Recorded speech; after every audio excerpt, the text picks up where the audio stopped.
Today, on the 3rd of January 2026, I can see the news that Donald Trump kidnapped Nicolas Maduro. American special forces kidnapped legitimate president of Venezuela. What is it? Is it like kidnapping? It's robbery. Like, what's the point? What's the idea? Why Americans robbed Venezuela? Why they kidnapped the legitimate president? The answer is very simple. Venezuela is rich with oil, like it was in Iraq, where Saddam Hussein was killed, like it was in Libya, where Gaddafi was killed. All these countries had oil, and oil is a big resource, and America wants to have cheap, or it's better to have free resources. That's why they like so much to change regimes, to have more resources from different countries. That's why they allow to themselves to kill some presidents, and it's their strategy. And to be honest, Trump is defending American interests. And American strategy is typical to change different regimes in different countries to have more and more resources. Actually, it's a strategy, it's a policy of a robber.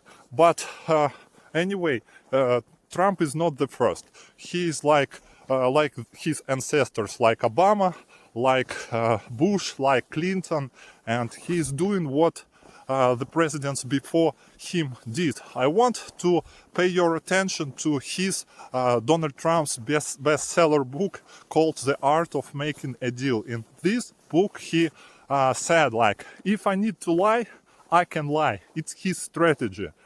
Also, I want to point out that Trump is not 100% independent. He is surrounded by different people, by oligarchs. Even among his relatives, there are oligarchs who are saying him what to do sometimes, or maybe they advise him. And that's why the fact that Trump continues this policy of changing regimes, it's typical. I also want to tell you about one interesting book. The book is called The Confession of the Economic Hitman. In this book also was said about Latin America, that if Americans want to influence to a country, they usually send to the country different advisors. They give credits, different credits, money, bank loans to different countries. And that's how they usually make presidents of different countries as puppets. But if they can't make a puppet, they also organize a revolution, and the protesters, sometimes people from this very country supported by Americans, they change the legitimate president and they change regime. That's the typical strategy, the typical American strategy.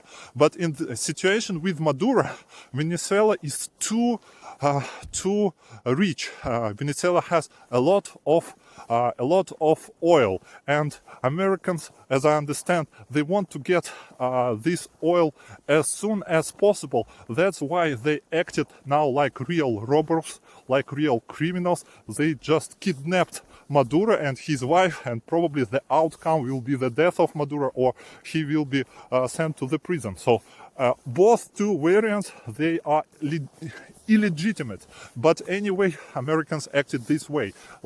Let's look at the true face of this fake democracy. I want to point out that Nicolas Maduro was a legitimate president. In 2024, Maduro was elected, and his result was 50%, and he was the winner of the elections. He was the legitimate, and at the time when America is kidnapping the legitimate president, at the same time Donald Trump is shaking hands with Mr. Zelensky, who is illegitimate president now. I think it's a policy of double standards. The problem of Venezuela is that this country was rich and this country was independent, and this country didn't want to give Americans their oil for free.